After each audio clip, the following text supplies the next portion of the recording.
Olá, Shalom.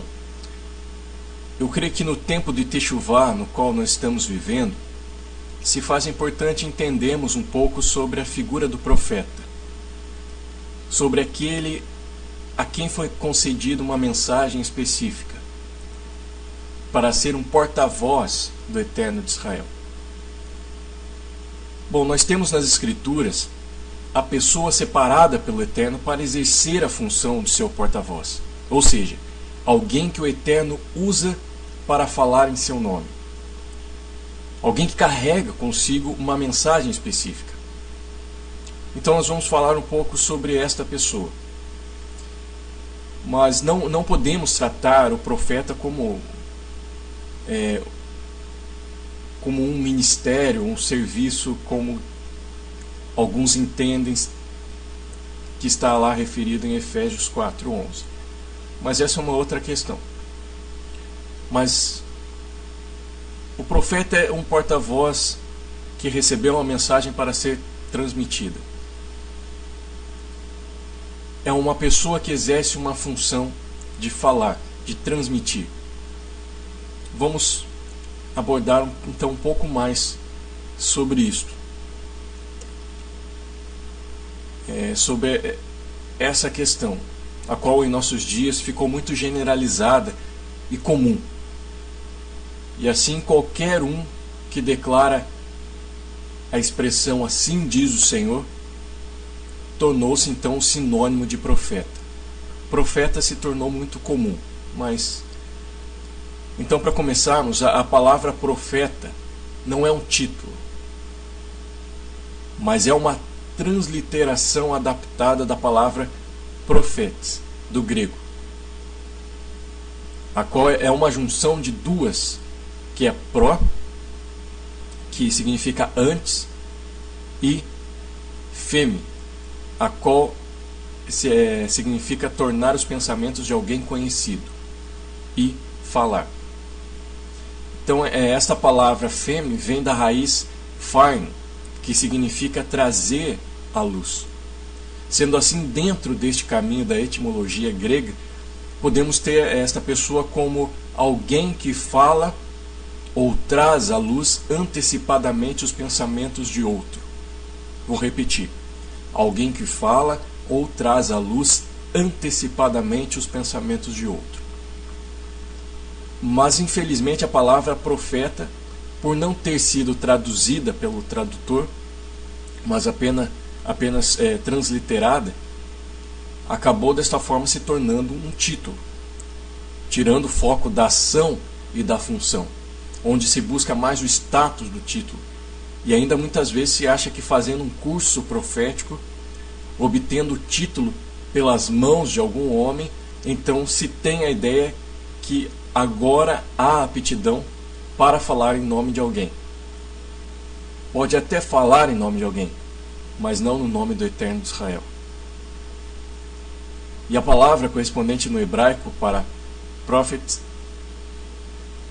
na verdade eu não sei muito bem se essa é a pronúncia correta do grego, mas a correspondente no hebraico é navi, o que indica um porta-voz, ou seja, alguém que fala em nome de outro, um correspondente, um procurador. A palavra navi procede de navá, que se refere a alguém sob influência de outro. E daí temos a raiz nove, o que se refere a um lugar alto. Portanto, dentro do pensamento hebraico, o navi, ou profeta, entre aspas, é alguém que fala em nome do Eterno de Israel, sob a influência do seu espírito, da sua Ruach HaKodesh, do seu sopro, é impulsionado pelo seu espírito, pelo seu sopro, e estando no lugar alto. Ou seja, ninguém poderá falar em nome do Eterno se estiver no lugar baixo. Isso indica que não há como falar em nome do Eterno se este porta-voz estiver fora do Altíssimo, falando de si mesmo, se movendo dentro da natureza humana e terrena caída. Este é o falso profeta, o qual fala do seu próprio coração. Então, resumindo aqui, nós temos o Navi, e Navi, que é no hebraico, e Prophets, que é no grego.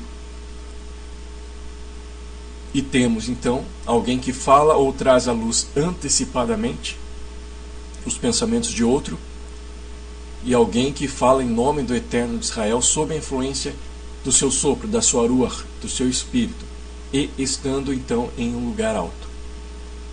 E o profeta, o Navi,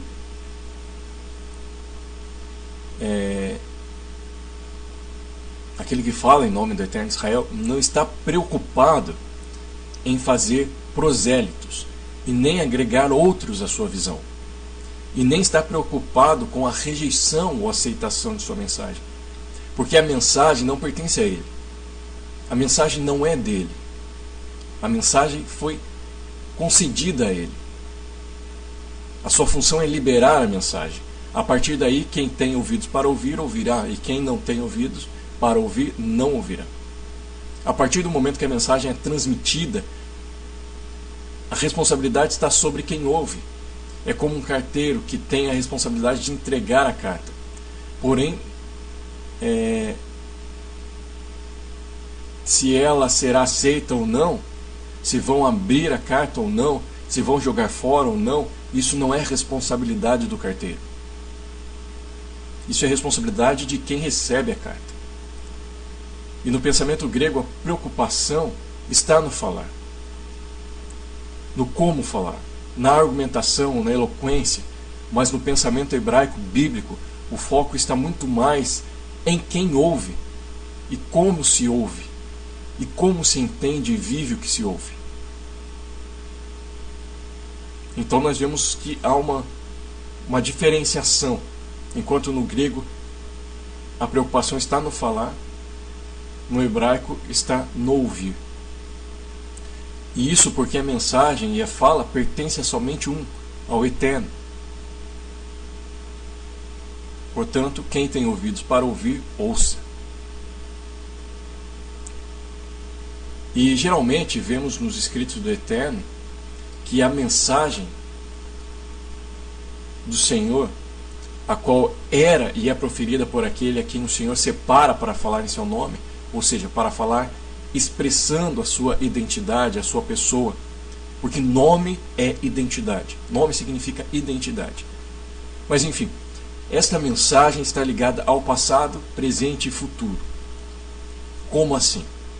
Bom, se assim reparamos, temos o seguinte: uma mensagem que trata de um desvio ocorrido no passado, um arrependimento ou retorno que deve ser feito no presente, uma mudança realizada no presente, para então se alcançar um destino no Eterno, ou seja, um futuro proposto pelo Eterno.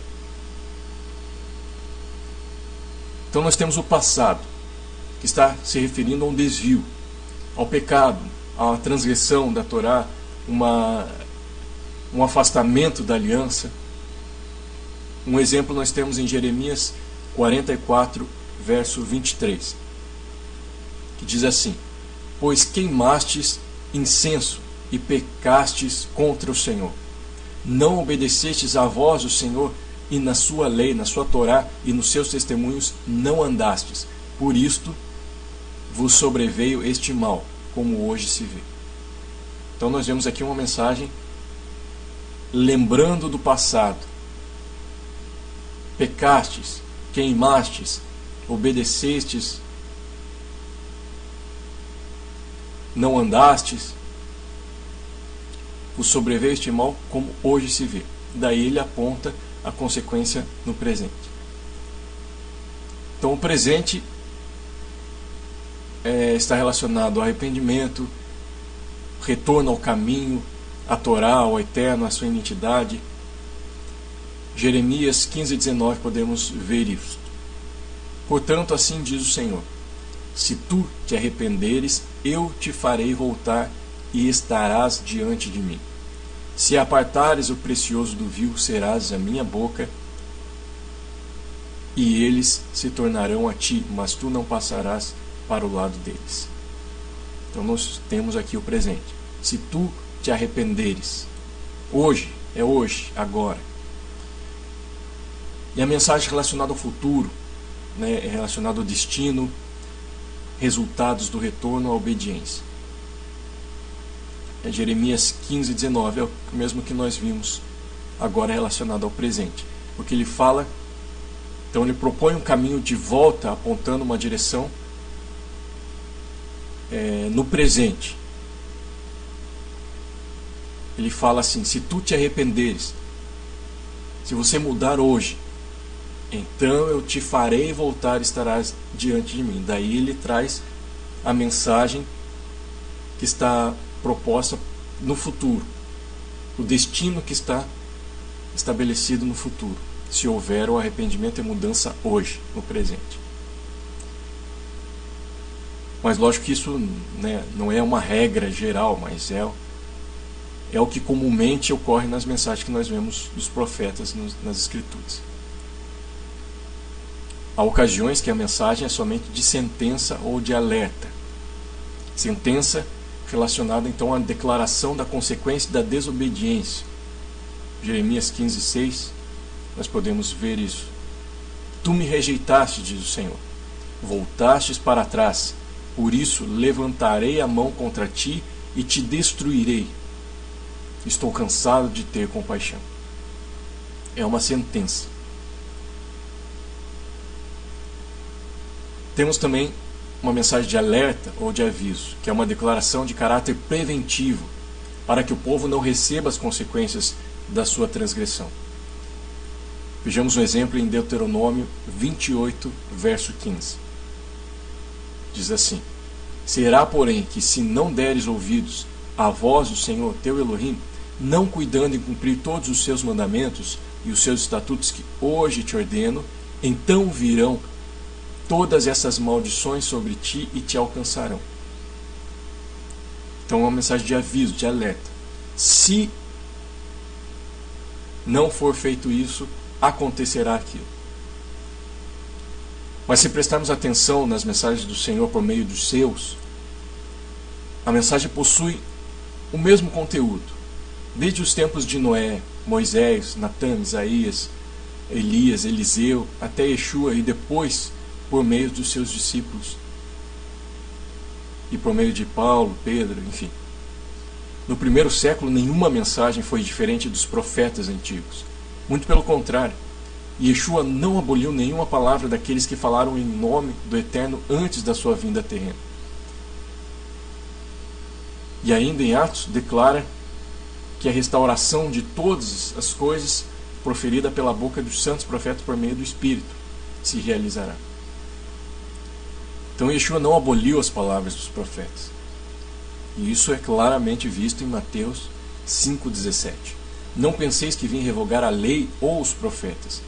Não vim para revogar, vim para tornar pleno. Em Atos 3,21 diz assim: ao qual é necessário que o céu receba até os tempos da restauração de todas as coisas, de que Elohim falou por boca dos seus santos profetas desde a antiguidade, dos seus santos porta-vozes.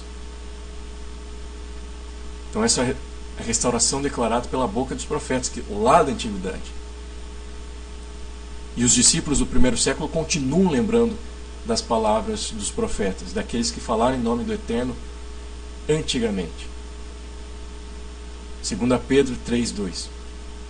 Para que vos recordeis das palavras que anteriormente foram ditas pelos santos profetas, bem como do mandamento do Senhor e Salvador ensinado pelos vossos emissários, os vossos enviados, os vossos apóstolos, dentro da palavra grega. Portanto, não vemos Paulo ou qualquer discípulo declarando uma mensagem profética diferente ou trazendo uma direção nova.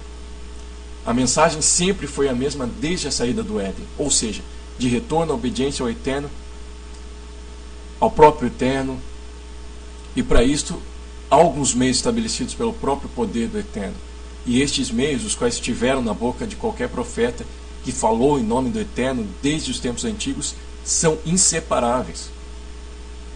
E estes meios são Israel, Torá, Jerusalém, o Mashiach.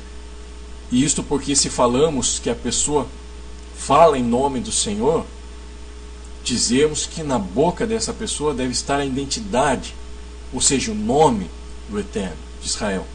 E logo, não é possível falar em nome do Senhor, do Eterno de Israel, se não estiver associado a Israel, a Torá, a Jerusalém, o Messias. Porque nisto tudo o Eterno colocou o seu nome, ou seja, a sua identidade. Portanto, qualquer mensagem que estiver desassociada de Israel, da Torá, Jerusalém, ou o Messias Yeshua, creio eu que não procede do Eterno de Israel, do Yud, Rei, Vav, Rei. Não vemos Paulo, por exemplo, dizendo: hoje o Senhor diz assim. Pelo contrário, a palavra sempre esteve associada àquilo que os profetas da antiguidade haviam falado pelo sopro do Eterno. Paulo declara acerca de Isaías, por exemplo, Romanos 9:29.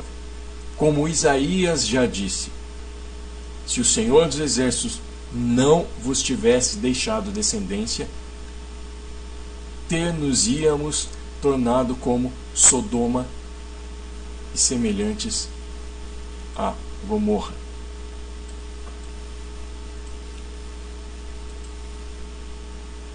Então, fazendo um resuminho dessa parte, a mensagem está ligada ao passado, ao desvio, ao pecado, à transgressão da Torá, ao presente, que se refere ao arrependimento, ao retorno ao caminho, a uma mudança feita hoje, ao retorno à Torá, ao Eterno, à sua identidade. A mensagem também está ligada ao futuro, que é o destino, os resultados do retorno à obediência feitas no presente. Está relacionados à sentença, que é uma declaração da consequência da desobediência, e também a um alerta ou um aviso, que é uma declaração de caráter preventivo, para que o povo não receba as consequências da sua transgressão. E essa mensagem toda está dentro do contexto da identidade do Eterno de Israel, do nome do Eterno de Israel. Retorno à obediência ao Eterno, retorno a Israel, a Torá, a Jerusalém, ao Mashiach, visando a unificação do reino de Israel, a restauração de Israel, a união da casa de Efraim com a casa de Judá, para então se cumprir o propósito e o plano do Eterno, ligando-se às nações. E hoje em dia, muito se ouve falar sobre a geração de João Batista. Mas será que também houve a compreensão do propósito de João, de Yohanan? Muito se ouve sobre profetas, pessoas jovens que falam de arrependimento. Mas será que há o entendimento do sentido de arrependimento? Pois bem, assim João, ou Yohanan, disse, João 1,31, está escrito assim: eu mesmo não o conhecia, mas a fim de que ele fosse manifestado a Israel, vim, por isso imergindo com água. Então aqui temos o objetivo de João, imersão na água para que Yeshua fosse manifestado a Israel. A imersão, teve lá em água, faz alusão a um retorno ao ventre, como um bebê na água do ventre de sua mãe. E água nas Escrituras faz referência à Torá. Yeshua diz algo que tem relação com esta imersão para arrependimento. Ele disse assim: quem não nascer da água, ou seja, esta imersão em água é um retorno à obediência à Torá. E assim Yeshua é manifestado a Israel, porque ele é a Torá. Isso quer dizer que Yeshua retorna quando há um retorno à Torá. Yeshua retorna quando há um retorno à Torá. João 3,5 diz assim: respondeu Yeshua: em verdade vos digo, quem não nascer da água e do sopro do Espírito do Eterno. Espírito fala de intenção, também fala de propósito. Este então não pode entrar no reino de Elohim. Portanto, a mensagem de Yohanan não está fora do contexto de Israel ou da Torá. Muito pelo contrário. Está dentro deste propósito, Para isso ele veio.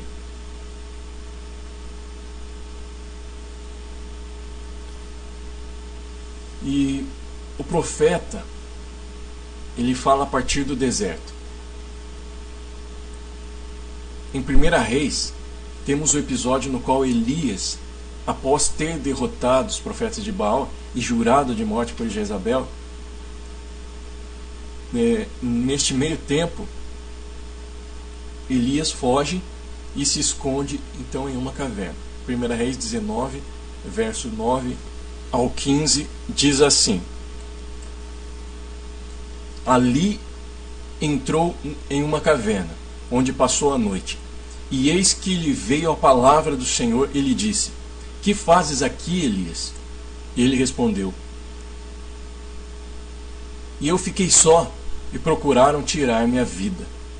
Disse-lhe o Senhor: vai, volta ao teu caminho para o deserto de Damasco.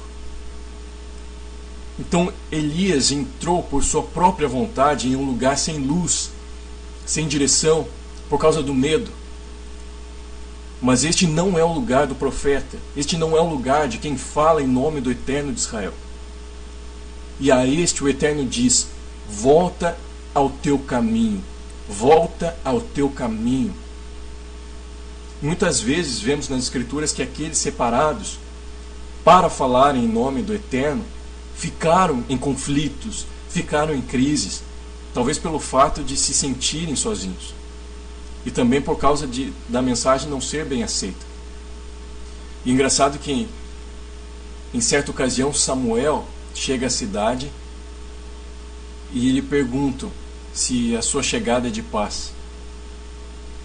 E isso nos mostra que os profetas tinham e têm fama de carregarem mensagens não muito boas. E lógico, pois na maioria das vezes, quando o povo, Israel, se desviava ou se desvia, é que o profeta então aparece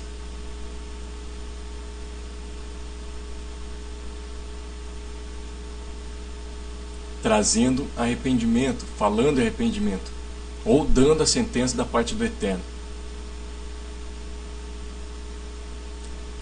E hoje então não é diferente. E por causa disso os profetas não eram bem vistos e também não são bem vistos. Eram perseguidos e são perseguidos.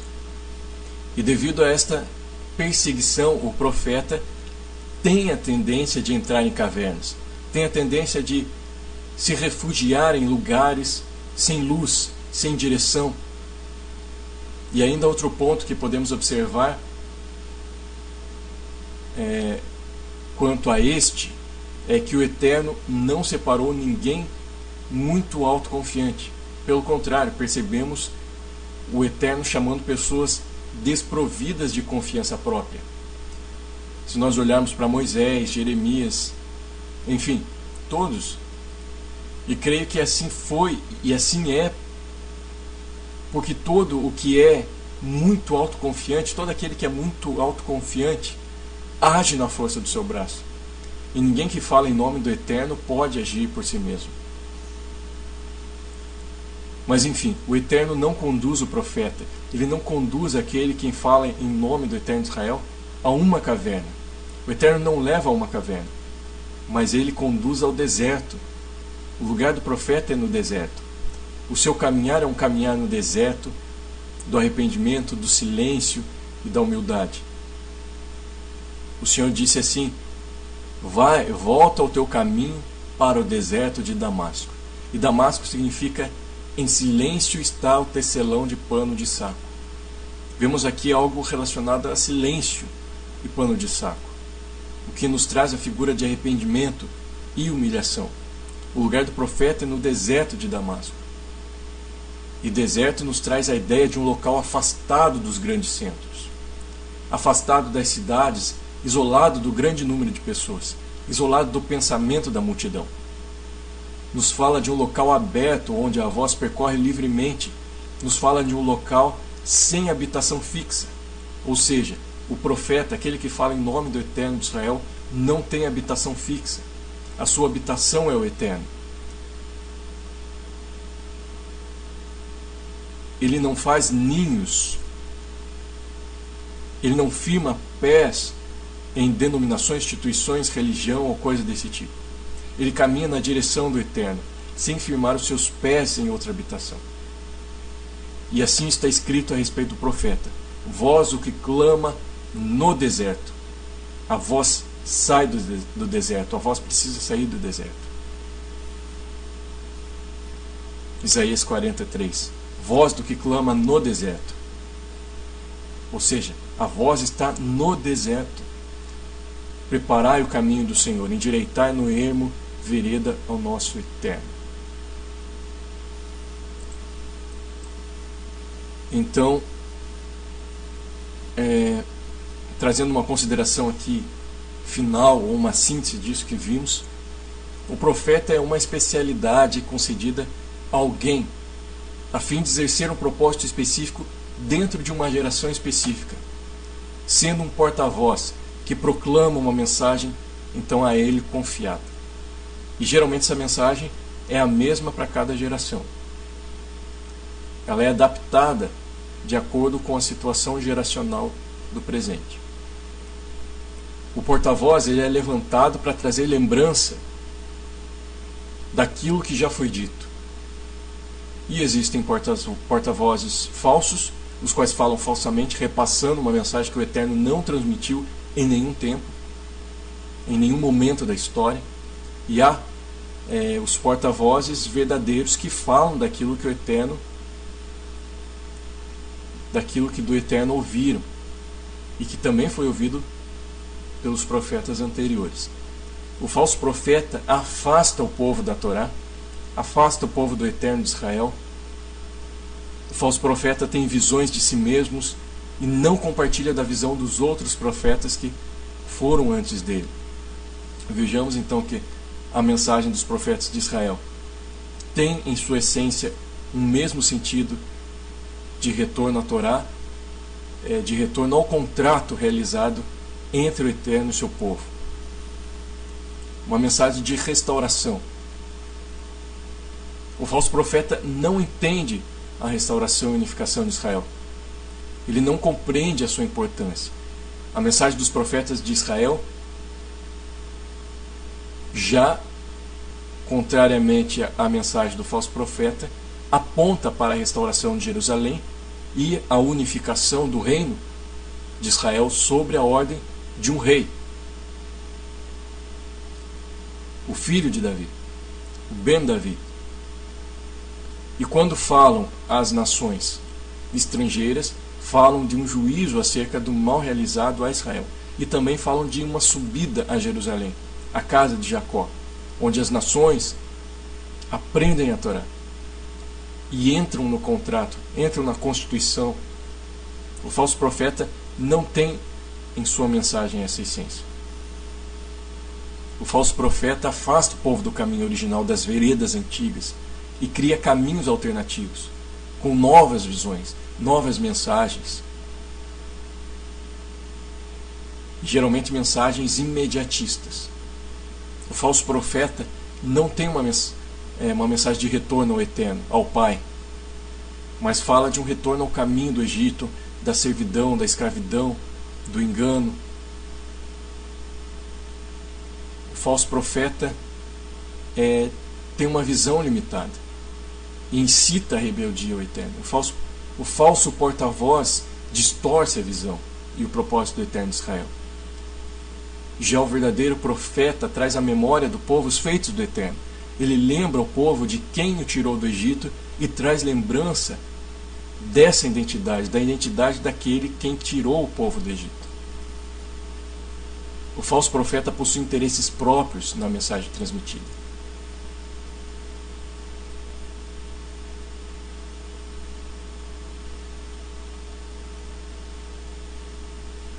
E em sua maioria, o falso profeta não se reconhece como falso. Ele está envolvido em engano de tal maneira que se reconhece como um verdadeiro profeta. Já o profeta verdadeiro traz a autoria da mensagem àquele quem a concedeu, no caso o Eterno de Israel. Ele não busca benefício próprio na mensagem transmitida. E geralmente sofre muito por carregar essa mensagem. O profeta verdadeiro libera a sentença, mas na maioria das vezes não executa a sentença. O profeta verdadeiro não é bem visto, pois a sua mensagem é de correção e oposição em sua essência. Então, embora haja consolo na sua mensagem. Então, o profeta de Israel, ele fala com o prumo na mão, o qual é um instrumento essencial em uma construção. Ele traz o povo para o centro do plano e propósito do Eterno. Ele visa o alinhamento e equilíbrio do povo. Geralmente o profeta não tem habilidade em estabelecer e firmar relacionamentos, é desprendido de vínculos, assim como um carteiro que não toma café e se assenta à mesa de todos aqueles que receberam sua carta. O foco da sua instrução é a direção e não apenas a aquisição de conhecimento, mas é um conhecimento aplicado para gerar uma mudança de direção. Não visa apenas ser um professor, mas um guia que aponta o caminho. O profeta é levantado para trazer organização e auxiliar, trazendo discernimento em uma situação geracional. E comumente sua mensagem aborda o desvio no passado, a mudança necessária no presente, para alcançar o destino proposto para o futuro. Então assim é dito em Deuteronômio 13, verso 1 ao 5. Quando o profeta ou sonhador se levantar no meio de ti e te anunciar um sinal ou prodígio, e suceder o tal sinal ou prodígio de que se houver falado, e disser, vamos após outros ídolos, que não conheceste, e sirvamo-los, não ouvirás as palavras desse profeta ou sonhador, porquanto o Senhor vosso Elohim vos prova, para saber se amais o Senhor vosso Elohim, de todo o vosso coração e de toda a vossa alma. Andareis após o Senhor vosso Elohim, e a Ele temereis, guardareis os seus mandamentos, ouvireis a sua voz, a Ele servireis e a Ele vos achegareis. Esse profeta ou sonhador será morto, pois pregou rebeldia contra o Senhor vosso Elohim, que vos tirou da terra do Egito e vos resgatou da casa da servidão, para vos apartar do caminho que vos ordenou o Senhor vosso Elohim, para andardes nele. Assim eliminarás o mal do meio de ti. Então o Eterno chegará o momento que será eliminado os profetas falsos da terra. E hoje estejamos atentos. Shalom.